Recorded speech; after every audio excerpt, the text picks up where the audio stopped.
when the world has got you down. And Alzheimer's sucks.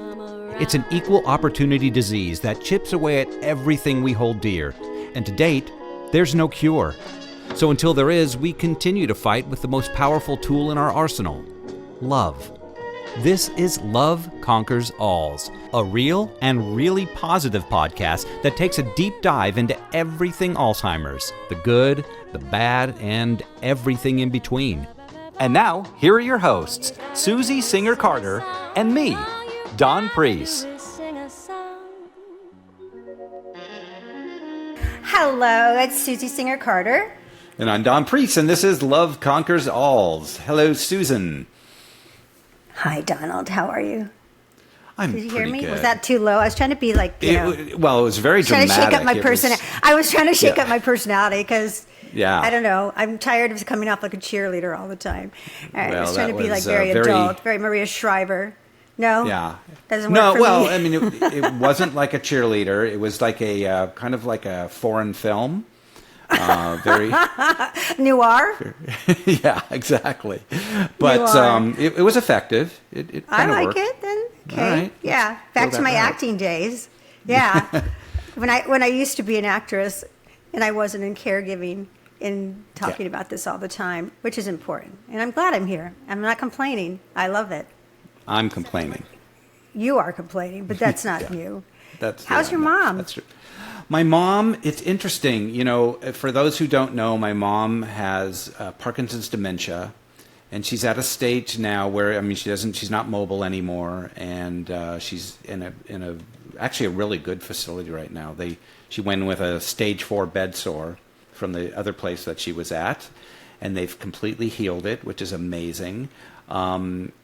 But she's in a stage now where she talks a lot, but they're not words. It's mainly sounds. You can see her as that she's having a conversation, but there's no words, or very few, occasional. We went in this weekend, and she's talking, and I'd say 80% of the things that came out of her mouth were words. And there were some coherent sentences here and there. That's so fun. That's bizarre, so great. 'cause it's been such a long time since we heard anything even close to that. So we don't know. We don't know. Don't know what it is. But you best be grateful for it because, it's like when we took it when in. my mom wasn't talking and all of a sudden she just out of nowhere, like 2 months down the line, just goes, "Hey, I love you." Like just full on, "Hello, Mom," for 5 I was there. seconds. I heard it. You were I can there. swear to it. I mean, it's like so bizarre when they just and it's like running a marathon, right? Because it's so. I told her that. Remember, I was like, "Oh my God, Mom, what did you just do? You just pulled words from your brain, and you held them there, carried them down to the mechanics." And you still remembered it, and then it came out with all the emotion and the feeling that you ever. Yeah. It's beautiful. So maybe your mom's like relaxing into because sometimes they're fighting. I feel like I don't know. I'm just talking out of my tushy, but I think sometimes they're so the anxiety ridden because this change is so abrupt. We forget that they're dealing with it. And it's every day, it's difficult. Every moment. I mean, literally every moment. She's in a place she doesn't know where she is. And a brain really. She doesn't know. Her brain is doing. She's having hallucinations, and she knows it. That has got to be so scary. Yeah. No. To have to know that you're in it. It feels real, and then you're saying, "But I know it's not real," because that's what your mom would do. She would say, she I did. see this and this and this." Yeah. Early on, she would literally say, she'd tell me about the little boy that's next to her, and he's knitting something for her, and she's literally reaching out, and she's taking it from her. And then she's telling me that she's in another place. She's at my grandma and grandpa's place, which, of course, they haven't been around for decades. But she's there right now, and can you tell my brother to come pick me up? And I'm like, Mom, look around. Oh, where are you? I'm in my room. But can you still have him pick me up? Because she was literally in 2 places at once. It's like a dream. You're dreaming. Anyway, that's a whole other conversation. But that's that's a good thing because she's feeling, at least she's relaxed. And that's good. And Yeah. that's what you want, right? And that she feels safe and I love that. And it could be next time we come back and she's back to we don't know. And, we'll see. You don't know. It's but every moment changes. You take it, you take what you can get, right? And that's good. We took the wonderful moment of hearing her say words again, which was great. Yeah, connection. That's good. Yep. I love that. Yes. We have a great guest today. We do. We really because do. we're going to talk about some things that we haven't talked about before. Really, and so. Which after 119 episodes is really a challenge. It's really a challenge. You think you've covered everything. But there's so much more to cover. But this is good. I'm excited about it because even though it's of course it's in dementia and Alzheimer's, but it's a different manifestation and typology of it. So let's get to it. Because we've got so much to say. We already did a podcast before we turned on record, so exactly. I hope it's as good. We'll see. Let's find out. Okay. Nancy Treaster's expertise is rooted in lived experience. Her husband Kim was initially misdiagnosed when early symptoms of frontotemporal dementia, or FTD, were dismissed as anxiety. It took persistence and multiple evaluations before he was correctly diagnosed. Today, along with her website and podcast partner Sue Ryan, the caregiversjourney.org helps caregivers understand why getting the right diagnosis matters and how to advocate when something doesn't feel right. She brings clarity, compassion, and practical guidance to a topic many families face with little support. Nancy's mission is to empower families through essential resources and knowledge, helping them navigate the path towards peace of mind. And with that, let's not wait another moment and say hello to Nancy Treaster. Hello, Nancy. Well, hello. Thanks for having me. Oh, it's a pleasure, Nancy. We're so much fun and a lot to talk about. Yeah, you're great. So, and I like your partner Sue as well, Sue Ryan, and I've been on your podcast, and you guys are really doing great things with the caregiver's journey, and I am grateful for that because we can't have enough conversation, right? That is so true. We focus on more of a advice and how-to podcast. So we're kind of choppy chop. Here's the topic. Here's what we're doing. Here's how you can work through it. Here's the best way to do it, and try to get through it. And sometimes that is a challenge to get right down to it, quickly. It is, and we're about let's talk about what we're going through and like the journey. It is the journey too. It's part of the journey. But so, first of all, we haven't talked a lot about frontotemporal dementia. So I would love you and it is the same diagnosis that everyone has heard about that Bruce Willis has.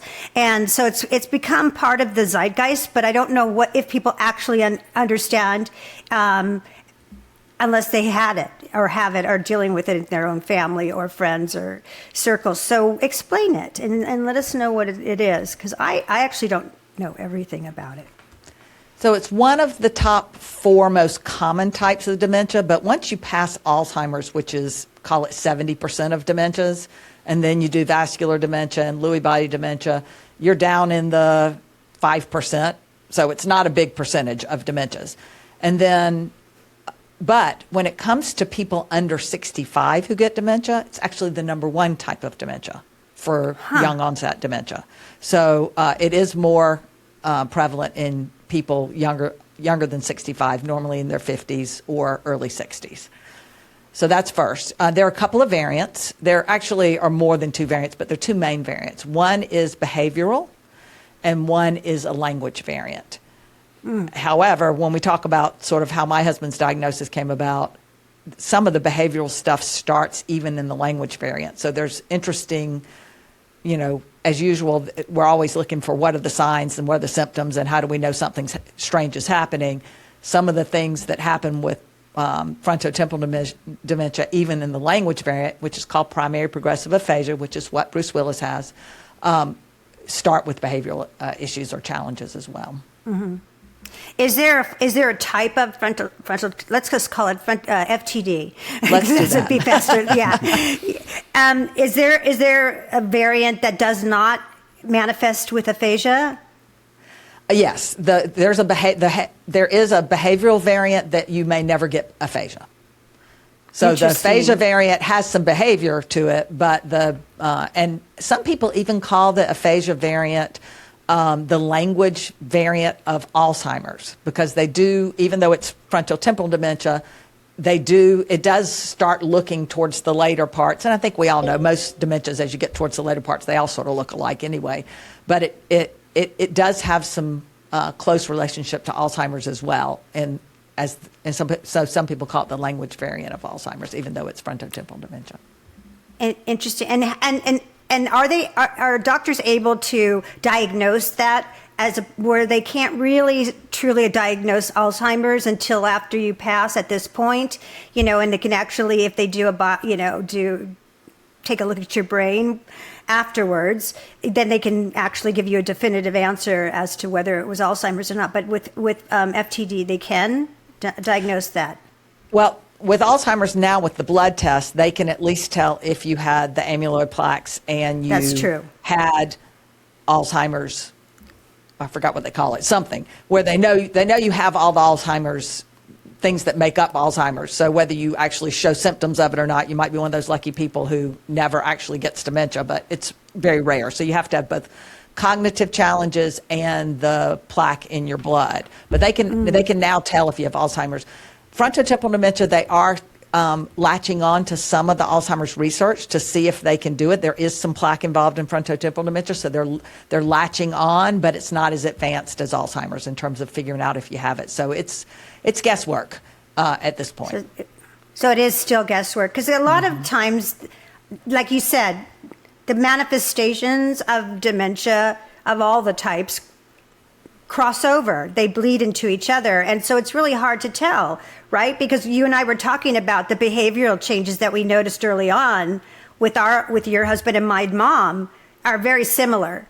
Mm-hmm. And so I kind of want to jump into that, because I think a lot of people go through this, the misdiagnosis and which actually bleeds into your family and your social circle.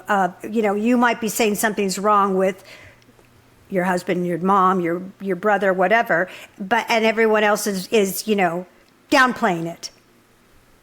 Absolutely and that true. is so difficult. So talk about your experience with your husband and when it started and all the details about how old he was when you first started noticing it, because I reckon from the research that I've done and talking to so many people, it feels like we can see signs 20 years earlier.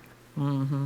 They absolutely said that about Alzheimer's specifically too, that 10 to 20 years beforehand, you start to have the medical symptoms as well. Now they're trying to figure out how to get some of these tests earlier, because they'd be able to tell us if we're on the track to get it. Which is actually scary, because we you all almost forget don't want words. to know, because you can't do anything about it.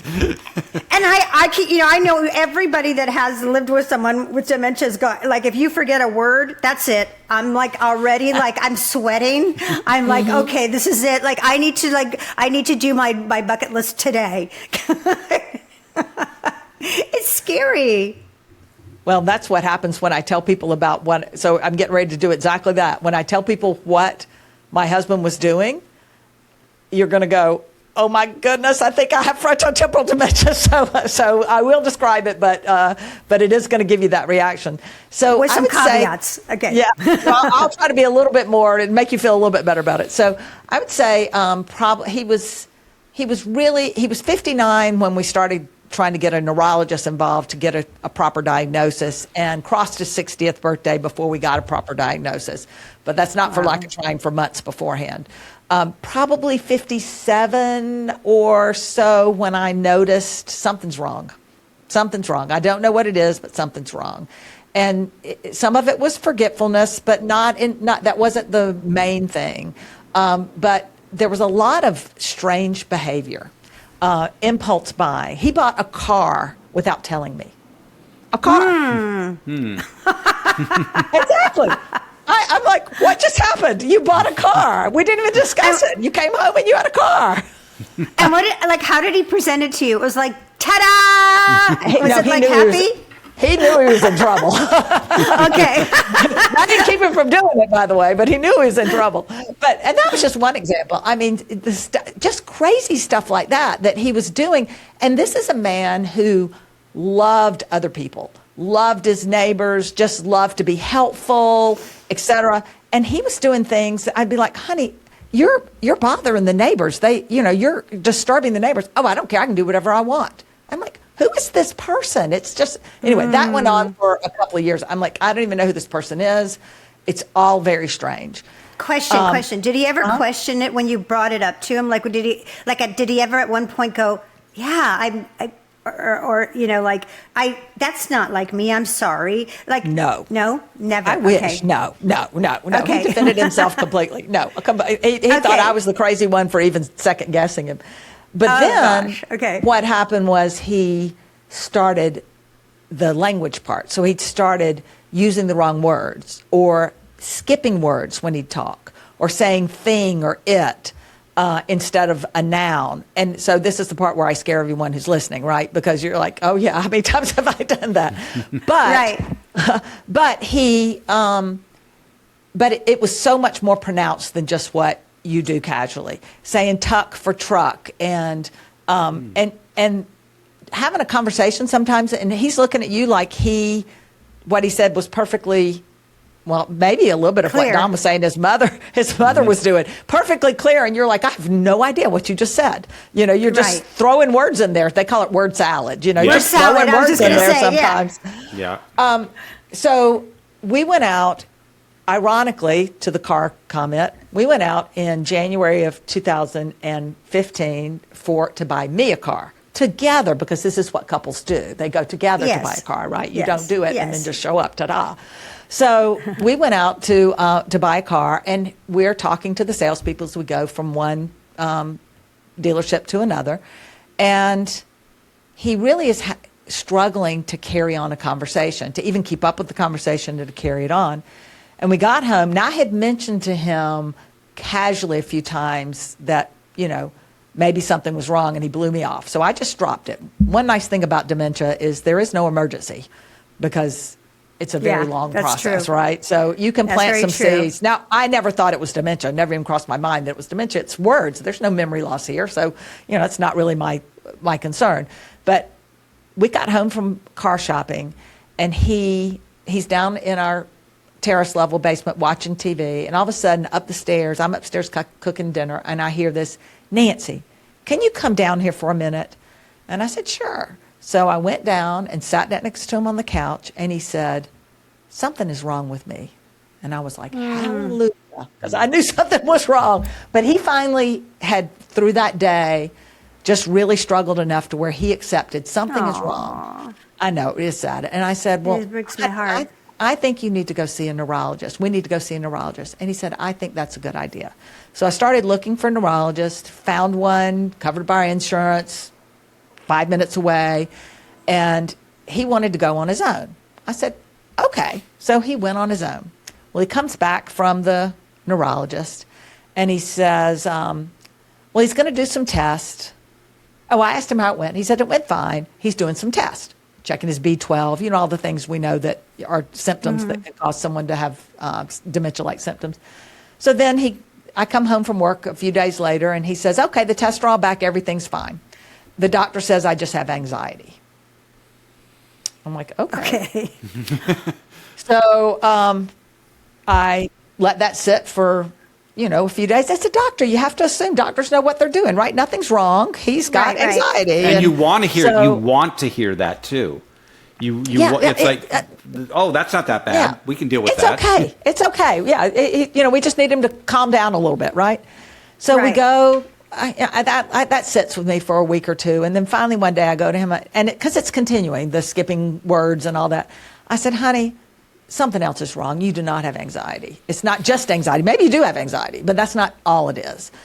Let's go back together to that neurologist and sit with him and talk to him some more. So he agreed to do that. So we made an appointment with the same neurologist again, and I went with him this time, and we sat and talked to the neurologist.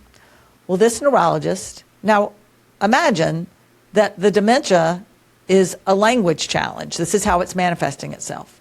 This neurologist never asked my husband a question, didn't hardly talk to him, spent all the time explaining to me about his fancy medical degree from Emory and who he knew and all this stuff. We spent the entire appointment. I'm thinking, can you talk to this man over here for a few minutes and listen to him talk? Because something's wrong with him. This guy just talked about himself the whole time and I guess justified his diagnosis. It was bizarre. So we left and I'm like, okay, I think we need to find a new neurologist. So I started calling around for some friends, found another neurologist that a friend of mine recommended, and we go to this guy. He looks like an absent-minded professor. His socks are falling down. You know, there's no elastic in him anymore. He's all frumpled and everything. And we go sit in his office, and he said, what's happening? And I said, well, we got a diagnosis of anxiety, but I'm concerned it's something else. He turned and started talking to my husband. He talked to my husband for 5 minutes. He looks at me, and he said, he doesn't have anxiety. He's got aphasia. And I thought, I don't even know what that is, but okay. I went home and looked it up, and I'm like, oh, he really does have aphasia. Now, aphasia can be from a stroke. Aphasia can be from a brain tumor, from a brain injury. There's so many things that can cause aphasia in addition to dementia that we went back for a battery of tests. They had to have an MRI or a CAT scan, I don't remember which, but there was a lot of stuff they had to do to rule out all these other things. And then eventually, this is when we passed his 60th birthday, he got a diagnosis of frontotemporal dementia, primary progressive aphasia. But it was quite the journey to get there, as you can hear. So it would be probably highly recommended for anyone who's listening to this and might be in similar situation to not let the person go by themselves first, because they're not going to share the experience that you have with him. You know, he's not going to say, hey, you know, I've been mispronouncing words and I've been leaving words out. And he's never going to say that in a million years. So rule one, go with somebody that 100%. Yeah, with you. Yeah. Can you give a quick, just for our audience, aphasia, like just a quick definition, simple definition? Yep. And one of my mother's friends has aphasia from having a stroke. And she struggles to find words. She seems to be able, now aphasia comes in two different forms. There's expressive language, your ability to get words out, and there's receptive language, your ability to take on what's happening. With dementia, aphasia, it might start with your expressive language. It does move to your receptive language as well. So you have a difficult time understanding what people are saying. Lots of aphasia that comes with things like stroke is just the expressive language. You can't find the words and formulate a sentence very well. And so you're struggling to participate in a conversation, but you can listen to the conversation and enjoy other people and talking and such. So it depends on what kind you have. But unfortunately, the frontotemporal dementia kind does eventually, you lose your receptive language as well. Oh, it's so hard. So hard.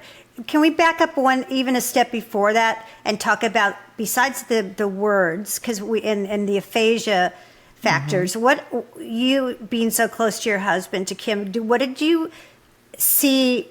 Because I think you mentioned there was some behavioral things that were different and that you clocked. Because I had the same thing with my mom. Like, I was noticing, you know, she was being not the mom that I knew. And she didn't have any other issues, you know. But it was like, she's spiky with me all the time. Like, why is she so spiky, you know? Like, who are you?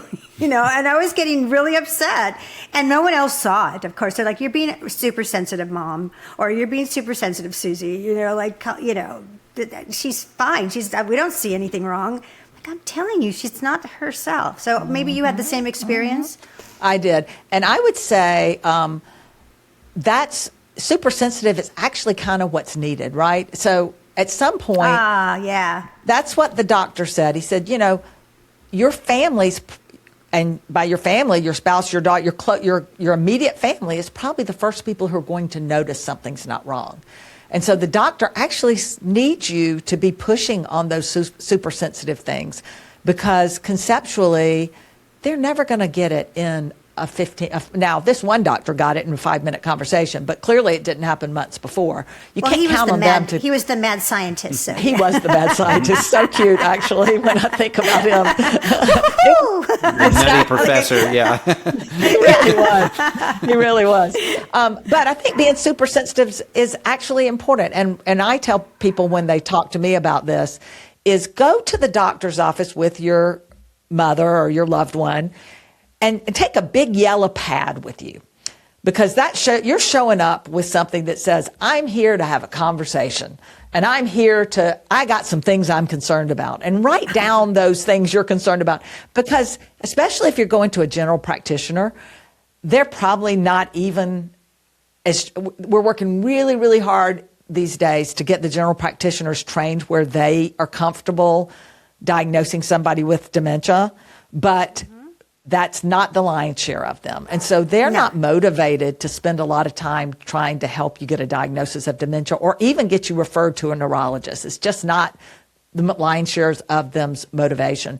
And so you need to show up with, this is a serious conversation. We are seriously concerned. I am seriously concerned.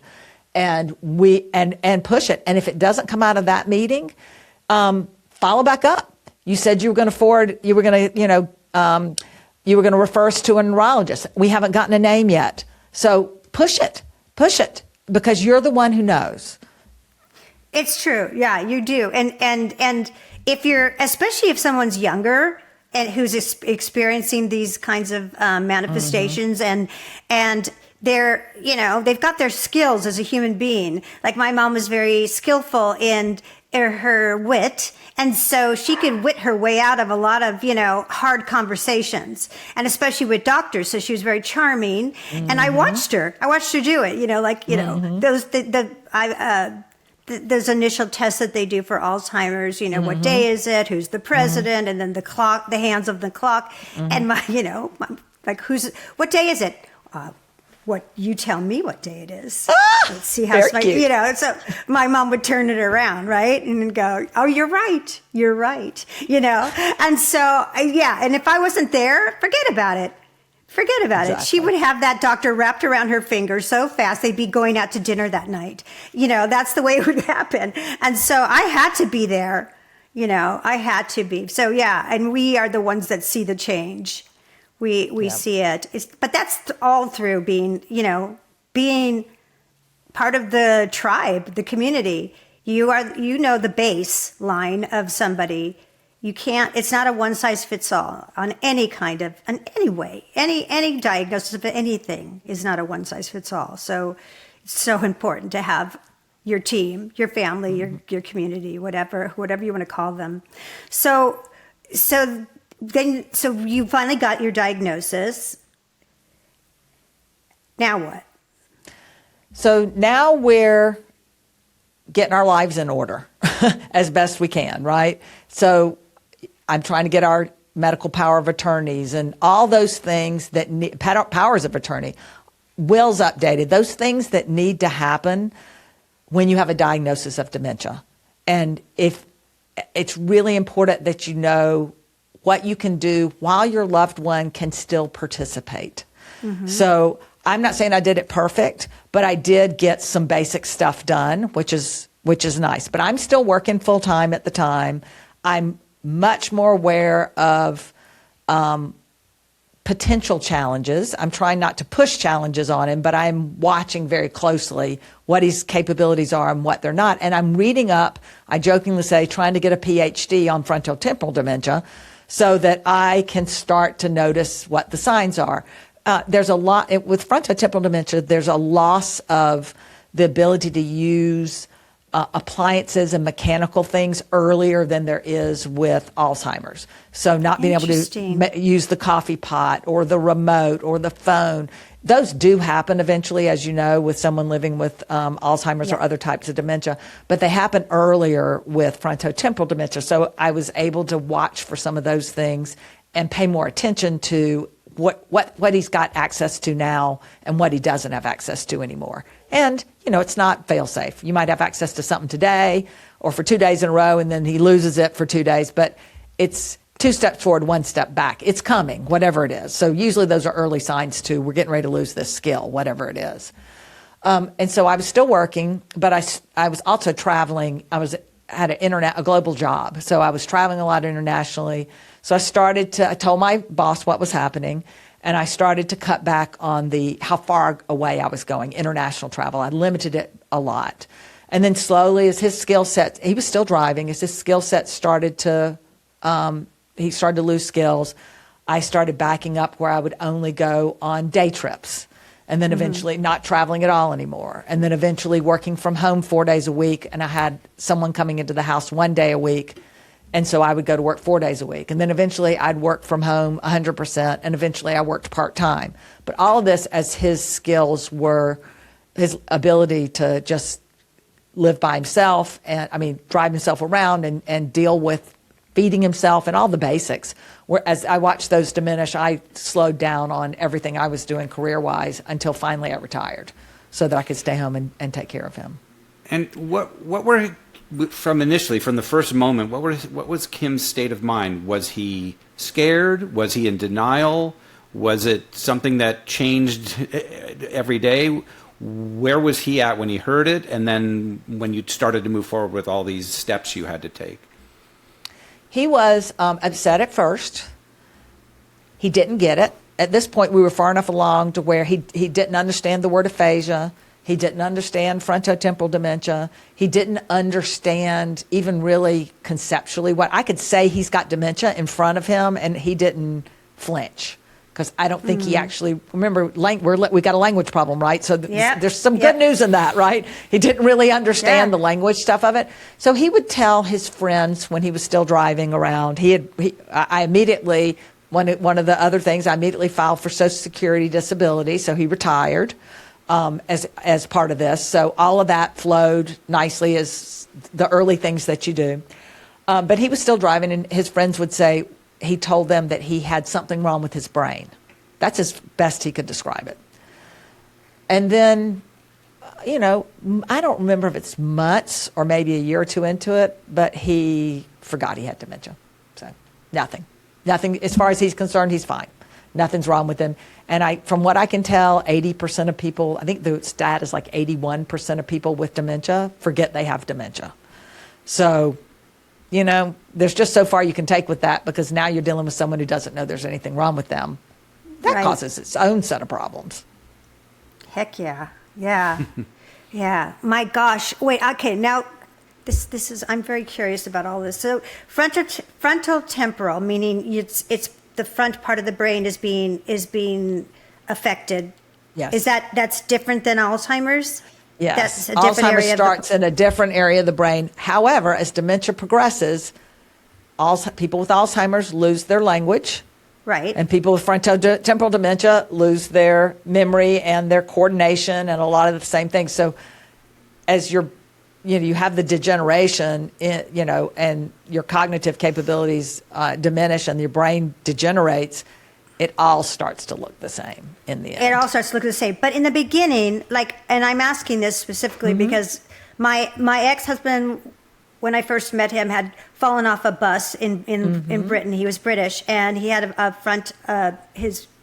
brain injury in the front. Yeah. And lost his sense of smell. And it was when I was still acting, and I met this guy, and he's like playing opposite of me, and he can't remember his lines, and I'm getting so upset because he keeps, he seems normal, except that he's being a jerk because he keeps screwing up my scene, right? But I didn't know that he had just gotten through 10 weeks in hospital with, and was trying to act normal. But when I married him, which was, that's another podcast. That's the one with the accent. So, and the front brain injury is really difficult because it affects your behavior, and it affects your ability to censor yourself sometimes. And the filters are gone sometimes. And I was curious if that is the same kind of manifestation with someone with frontal temporal. That you're describing the behavioral variant, exactly. The behavioral variant is where there's a lot of difficult behavior, to say the least. Uncensored behavior, sexual, inappropriateness, all that. The primary progressive aphasia does not have much of that. I mean, there are mixed, it's called mixed, there are mixed variants, which is mixing both. But if you have pure primary progressive aphasia, you do have a little bit of behavior problems. It's mostly lack of empathy, which is, of course, not pleasant. But you don't have as much of these other symptoms. But what you just described is what the behavioral variant looks like. Isn't that interesting? Because, and I think about that a lot. And when you say the lack of empathy, because I would tell you that, definitively that my ex is a toxic narcissist because he had zero empathy, like zero. And I never knew if it was real or if it was from his, accident. Yeah. It could be. It absolutely legit could be. Right. It's very complicated and confusing and really hard on the person on the receiving end and the family, right? Yeah. And which brings me, because it was really difficult on my daughter, his daughter, and trying to navigate it, not because you can't understand if it's just them being a jerk and just being completely dismissive and selfish and all the bad things. It could have also been just because he was a British actor, but... That's true, too, how do you know? You don't know. How can you know these things? Nobody teaches you. All I know is I was intoxicated. You married him, for goodness sakes. You tell us. I married him. He was the love of my life, and I hate him so much. Let me add something, though. There are a lot of stories, I've heard this more than once, from people who are married to someone who's eventually diagnosed with frontotemporal dementia who are in the process of getting divorced when the diagnosis happens. Because all of a sudden your loved one is a jerk. And you are... with a capital jerk. Exactly. And you are like, I don't want to be married to you anymore. You're a jerk. No. What happened? Yeah. You used to be such a nice guy. Now you're a jerk. And so I have heard that so many times I can't tell you. People in the process of getting divorced, these are people like me who are now advocating for dementia. So I've heard their stories. And they're like, and then usually at some point it's either something like the language got really bad or their memory got bad, but something that caused them to think there was a dementia angle. And they get a diagnosis and they're like, oh, now I feel terrible for how mean I was about how much of a jerk you were, because I was so mean at everything you did, and and you couldn't control it, and it wasn't your fault. So anyway, along those lines. That's so hard, though. I mean, talking to the caregivers or somebody, that is such a hard position to be put into, because whether we know what the diagnosis is and what the cause of it is, the motivation behind it, even if it's not, pointed and completely motivated by the person's personality, sane personality, what's the word I'm trying to think of, unaffected brain. Although I'd like to say that anybody that acts like that, there's something wrong with their brain, because there must be. There must be. If you're lacking empathy and you're being a jerk, there's something wrong with you. So. You're probably right. But it's really difficult to be in that position because you take so much, abuse, emotional abuse, and it's really hard to navigate that. And that's such a hard position to be put into, right? Which brings me back to a conversation you and I were talking about before we recorded, which is, the backlash that Emma Willis got from Bruce Willis, like when she decided to put him into a facility that could take care of him. And I guess, let's just call a spade, shield her children from the manifestations, which aren't pretty, which are scary, which are hard for anybody of any age to really accept. What's your thoughts on that? Yeah, I think I wrote something about it as well. I was included in somebody's article. I can't remember who it was, but because it was so frustrating to me, because she was doing such a valiant job of talking about it, but not really telling everything she knows, is what I would say. Right. Because you don't know, if you don't live in this world, all of the tremendously difficult things that are having when your loved one is at home. My husband was at home until he passed away. I went through all of it. And I'm telling you, it is not pretty. And and I'll give you a few examples just because people need to know the reality of them. And Emma Willis would probably never say any of these things out loud, but they are things you don't need your 11 and 13-year-old daughters to be around. So there can be a lot of aggression, and aggravation and difficult behavior where they're being very aggressive. That's scary. And it was scary to me, and I'm a grown adult. I was going to say, how did you do that? How did you get through that? Because number one, a lot of people don't like this, but I used medication for about a year and a half to help keep him sedated. And the nice thing about keeping him at home is I could add the sedative at home, keep him sedated, and then slowly but surely as he got because the nice thing about this is you don't know, it's not permanent, but you don't know it at the time. This is not permanent. His dementia is going to progress to past this point, and then he's going to be more compliant and more docile and so on. But I used sedatives, and then slowly but surely he seemed to be better in the mornings, and so I removed the morning sedative. And then, we dealt. He was still busy in the mornings, and by busy I mean walking up to the granite countertop and trying to pull it off the counter, and crazy stuff. Taking lamps and trying to carry them off with him, and they're still plugged into the wall, but not aggressive like that. You had to be scared, and then. But then that softened, and then I thought, but his afternoons were still bad, and then the afternoons started to get a little better, and I said, well, maybe we can take him off the afternoon sedative. So we took him off the afternoon sedative, and after 2 weeks, I'm like, we need to put him back on the afternoon sedative because we can't deal with this. And then maybe 6 weeks later, we tried again, and we were able to get him off the afternoon sedative, and he was busy in the afternoons, but his mornings were pretty calm. And so eventually he was just on a sedative at night to help him sleep. And I was able to unwind all of everything I did to be able to keep him at home for that year and a half. But that's something you don't need your 11 and 13-year-old daughters to see. Incontinence. I mean, they're going to sit in the chair and think it's a toilet.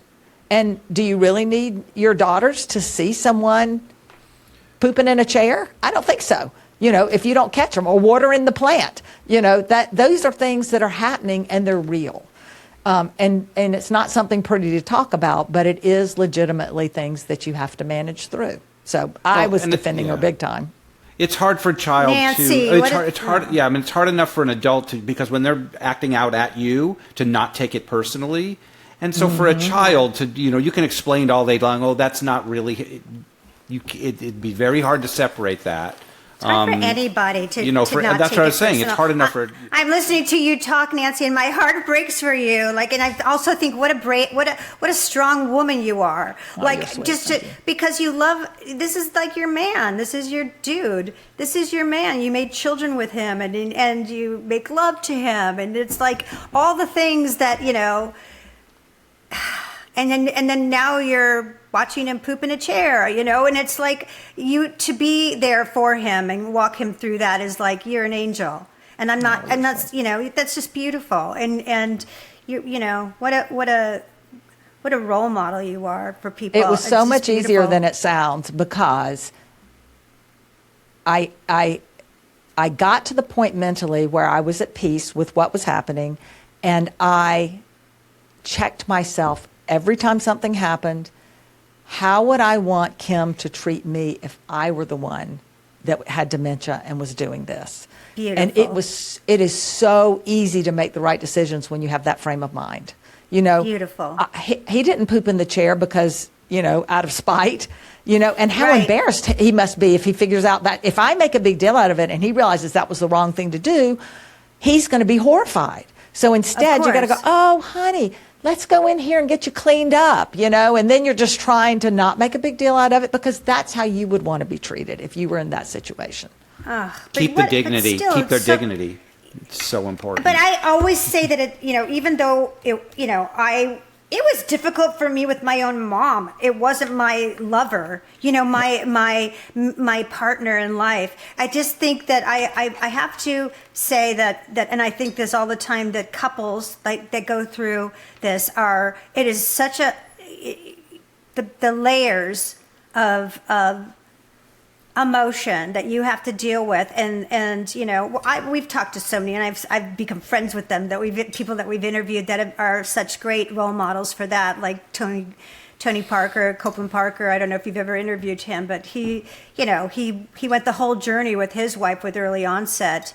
She just passed away last year, but I mean, just incredible devotion and joyful as much as they could be, and just the whole thing. And I didn't have, that's not the relationship that I was dealing with my mom. It's just got to be such a different dynamic mindset that you have to get into. Like the way that you could compartmentalize and be so empathetic is just, you're just incredible. Like, I'm just so proud to know you. That's just it's a beautiful thing, and you're so strong. And I mean, I say that about when I was raising my daughters. I would say, I would try to put myself in their shoes, like when they're 3 years old. Like, why is it so important that you have Minnie Mouse right now? Like, why are you so mad about that, right? Like, let me think, let me go back to there and go, oh, I get it. Okay, you had it and she took it. Well, yeah, I get it now. It's like, you have to do that. You have to. It makes you, right? I think what you're saying is so simple but so powerful. It helps. Put yourself in their shoes. It helps every single thing you do. You do it so much more with so much more peace, because you're not blaming them for anything. You're not wishing for the way it used to be. You're not projecting into the future what might happen. You're being right here in this moment, and you're being honest. And Don's hit the nail on the head. You're protecting their dignity every step of the way. And that is so important particularly to a spouse, where you've had that kind of partnership all those years. We were married for, it'll be 35. He passed away 6 weeks before our 35th anniversary. So, you've had that partnership, and you're treating them with the most respect you possibly can in a very difficult situation for them, but trying to protect their dignity every step of the way. Oh, incredible. I mean, Thank you. Listen, there was nothing worse than when he forgot who I was, because he never knew who I was after that. So when he forgot who I was, we rebuilt our relationship over the course of probably months, maybe even a year. And I moved upstairs into a guest room, and he thought I was, and he asked me if I had to stop wearing my wedding ring, because if I wore my wedding ring, he wanted to know who I was married to. And who lived up there with me, because I moved upstairs in one of the kids' guest rooms, because I couldn't get naked and take a shower in the bathroom, because he thought I was a guest in the house. So I lived up here, and I just sort of became his caregiver. And then one day, a few months into it, a couple friend of ours came over, and they brought us lunch. They were really good about coming over through his entire dementia journey. And they brought lunch, and we're sitting there eating lunch, and I'm like, he doesn't know who I am. Don't make a big deal out of it. We don't want him to feel uncomfortable. He's perfectly happy. He's nice to me. He couldn't have been nicer, by the way.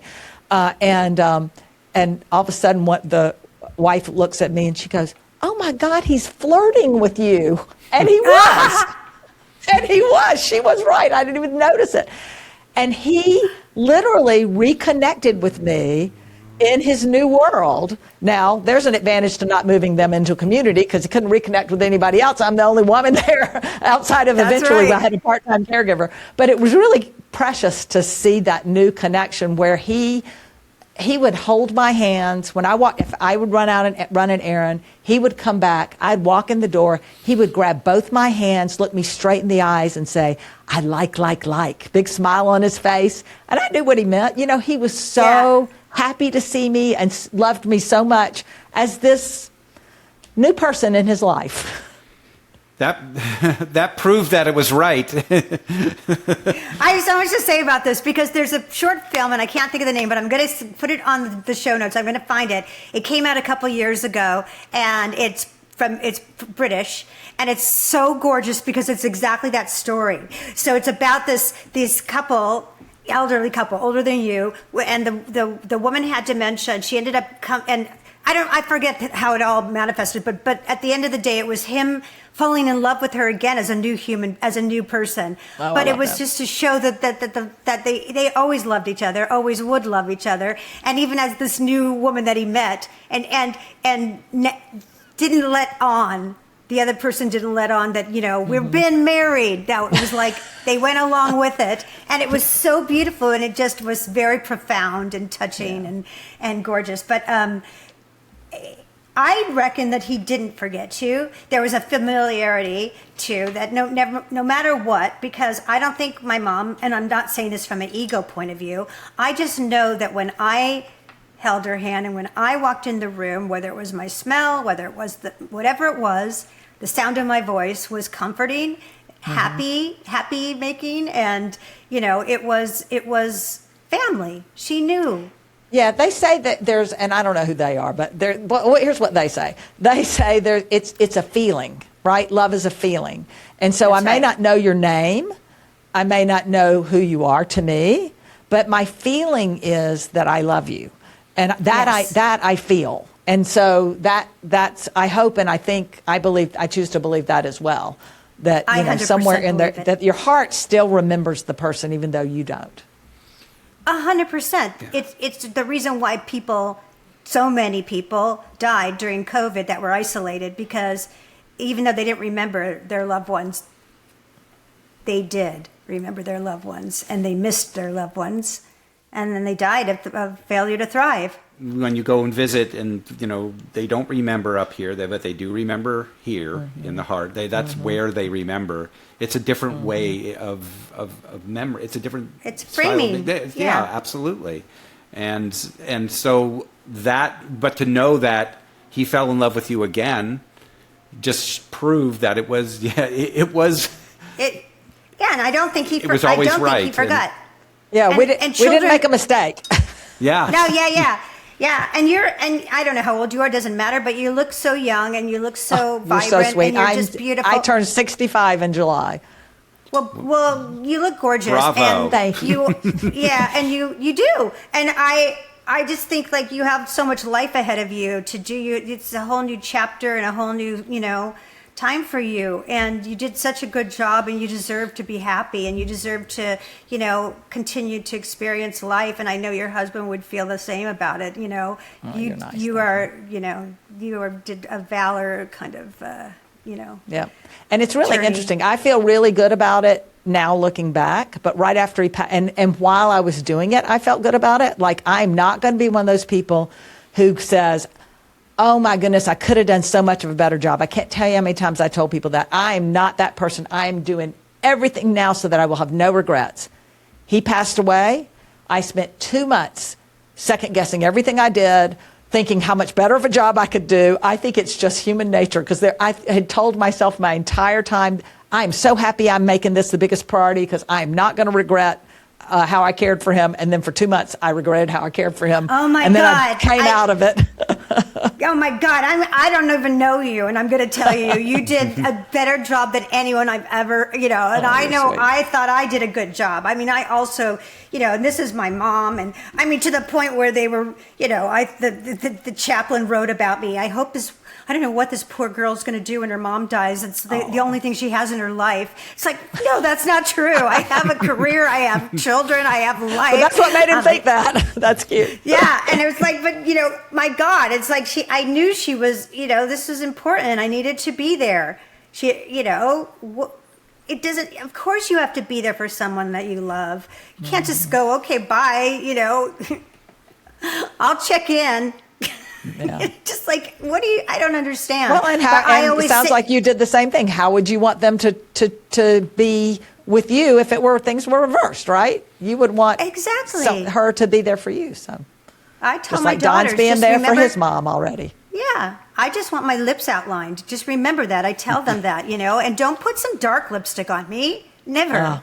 Pink. Please. I just want him to brush my teeth. I brush my teeth too. Yeah. I try to make it light. I just try to make it. But and you didn't have any regrets. That was one of my questions. So you took the words right out of my mouth. I did. I mean, seriously, for 2 months, I just second guessed everything. First, I thought it took him 8 days to pass away once we decided it was, that there was no recovering. Mm-hmm. And you thought the day he died that he got hit by a bus, that this was completely a surprise. And I mean, I went through, what just happened? How can that have happened? How could he have passed away? Oh my God, you're totally answering my question. I was going to ask you. I was like, what? I literally have this question here. Like, what kind of grief did you go through? Because, oh my goodness. Oh my gosh. Okay, carry on, because this is so important. I'm like, how could he possibly have passed away? I don't know how that could possibly happen. And then I will tell you this, I've learned this, never tell someone that the person's in a better place. Maybe I could have heard that 6 months later, right? But right then, the only place he wasn't is at my house with me. And so I don't care where he was. In heaven, with God, it doesn't matter. He's not at my house with me, and that is not a better place, wherever it is. So that was, stressful. And I, when people would say that, I think, please stop saying that. Please stop saying that. So eventually you can hear that. I mean, it takes a few weeks, right? A couple of weeks. And then there was and I will say, it also felt like having a special needs child that you were responsible for. You feel like you failed. I was responsible for this person, and they did not survive. So somehow and even though no one survives dementia, it's not going to happen, right? No one survives life. No one survives life. Even better. Even better. I mean, it's true. I mean, it is a limited run. We're on a limited run. Exactly. But somehow I felt this is the person I'm responsible for. I've let him down. Anyway, I got through all that. It took me a couple of months. And Sue and I were already we started the caregiver's journey in August of 24. He passed in December of 24. So it took me a couple of months. And then in probably end of February, early March of 24, I said, okay, now I'm ready to really put my heart and soul into the caregiver's journey, not just a side project, but this is going to be. So now I work 35, 40 hours a week. I've been retired for since August of 23, but I work 35, 40 hours a week on the caregiver's journey because it fuels me. I wake up every morning and think, oh, I can help somebody today. And, if we do this, somebody's life will be better. And, you get a comment on YouTube or a comment on Apple Podcasts and someone will say, I needed to hear that today. And you're fueled and you just keep going. So I've been able to turn it into something that has given me so much passion that I could never have imagined having the energy behind. I couldn't imagine having any energy when I was at the end of my caregiving. And to have so much energy every day to do something is a blessing. And it was fed from this disaster. So. Same. I feel the same way. You find this groove, and it's actually I think it is the legacy of that relationship and what that person meant to you. I think that you still get to live with them because it's their journey that has motivated this. And I think it's a reflection of how much love was there, and is there, and clearly you had so much. And I want to tell you, no one ever told me, maybe because I was projecting not to ever say it, like she's in a better place, because I was always fearful that she was going to die. Like I kept going, I knew she was going to die, obviously, but of course we did have a pact, my mom and I, was like, we're not dying, that's for other people. No, we had, and I was like, Mom, remember that deal we had? Hello. Stop it. Yeah, stop it. Don't be a liar, and so, I knew it was coming, but I didn't look forward to it. I didn't think she's going to be in a better place. That didn't enter my mind. I thought that I still had delusions of grandeur, that I was going to make her days as good as they could be. And I did my best. I have no regrets at all. I showered her with love, and that's the best I could do. And I sang music for her every single day. I went and did my, a private concert, and that's all you can do. And you do the best you can do. And then you carry that with you for the rest of your life. And you do great things with what you guys are doing too. And it's fulfilling, it's purposeful, and purpose feels good, right? Sure does. Sure does. It feels really good. What piece of advice would you give? What's the one thing that you want to gift the audience with that you think, I know it's a tough question, but what might that be? If I could, I wish I could accelerate caregiving. I'm a certified caregiving consultant. Frankly, I went through that certification before we started the Caregivers Journey because I felt like I need to understand a broader view of caregiving beyond just my experience, right? Right. So I went through the training to be a certified caregiving consultant, and she describes different levels of caregivers, the woman who runs the training. And there is the freshman caregiver. Well, she has the anticipatory caregiver. Then there's the freshman caregiver. You're just getting started, right? This is when things are pretty easy. And then there's the entrenched caregiver. You are deep in it, and you can't even hardly see how to get your head above water. And then there's the pragmatic caregiver. And the pragmatic caregiver is the one who has found the peace I was telling you about, has found the way to be in the moment, has found the way to accept the way things are, and lean into it. Be present in the moment, not just be okay, but be present, lean in, be present in that moment, right? And my mother cared for my father who had Parkinson for 25 years. My mother-in-law cared for my father-in-law, who I also cared for both of them. They didn't drive. They lived 3 miles away, so I took care of him. He had Alzheimer's. Neither one of them ever got to a pragmatic caregiver. They were both still trying to fix the situation. They were both still wishing for the way it used to be, and everything. Mm-hmm. If I could wish for people and teach them how, and I can't, how to become a pragmatic caregiver, how to get over the hump of being entrenched and get to the point where you can accept that things are the way they are and be in the moment and be present, you will change your entire caregiving experience for both yourself and your care receiver, because you'll be a calmer, more confident, patient caregiver. And of course, a calmer, more confident, patient caregiver is a wonderful thing for a care receiver to have, someone who is not, running around like a chicken with their head cut off. And so I don't know. That's not advice. That's more I wish I could fix it for everyone. That is advice, because I think that's what our film, My Mom and the Girl, was trying to communicate, is that, for a very long time I tried to keep my mom in our world, and that's very stressful on everybody, including yourself. And then when you lean in, like you said, when you lean into their world, and then that's when you can relax and realize that, get real and say, this is our reality now, this is the new reality, and now you can find the joy.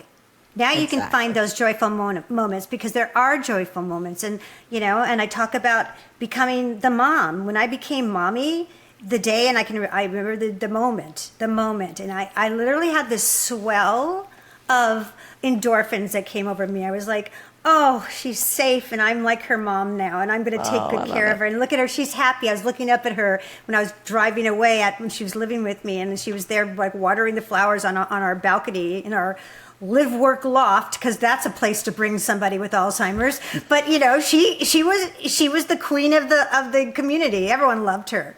She was, going everywhere, and I was like, oh my God, she's happy, she's content. Look at her. She's picking the flowers that are just growing off, but okay, why is she doing Whatever. She has dementia, so okay. It's okay. She's being a little bit of Morticia, Adam's family. She's cutting the flowers. Anyway, the point is that that makes your life better.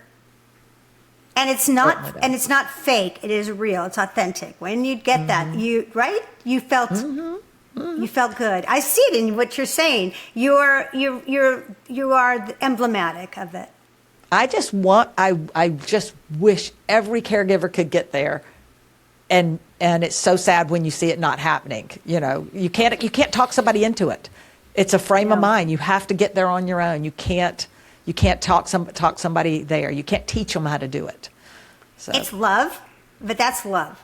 That is also the definition of love. Like I'm sorry, like the way that you're pragmatic, I think pragmatic caregiving equals love. And I'm not saying these people that can't get there to love less. It's just love differently. Because you and I feel a kinship about that kind of, devotion to someone that you love.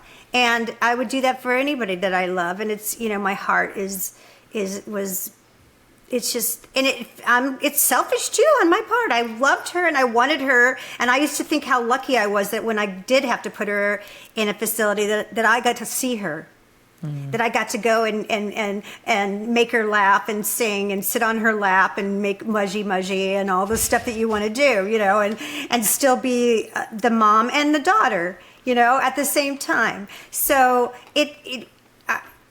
I wish that everybody got there, but I think that it is love. That's the. And when they sense that you're at peace, because Susie used to always say, when a nurse would come in and she had a certain energy, and your mom would kind of recoil with even that person not even saying anything.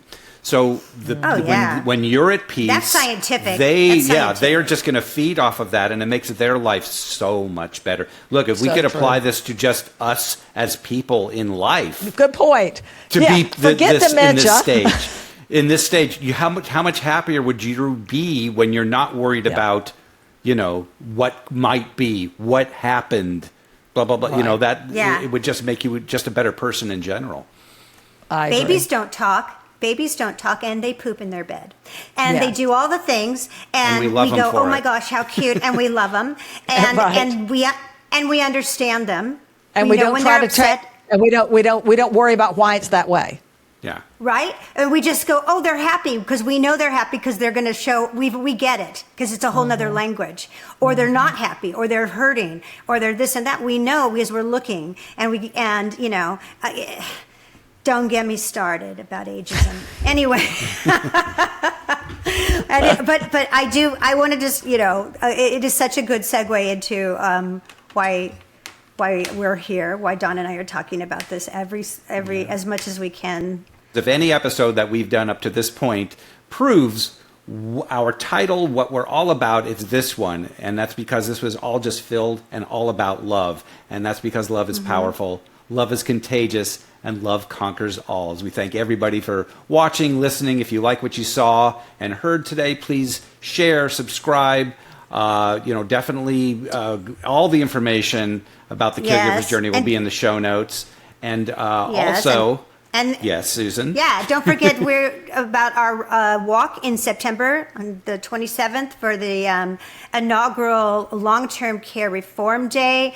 You can sign up on roar4ltc.org.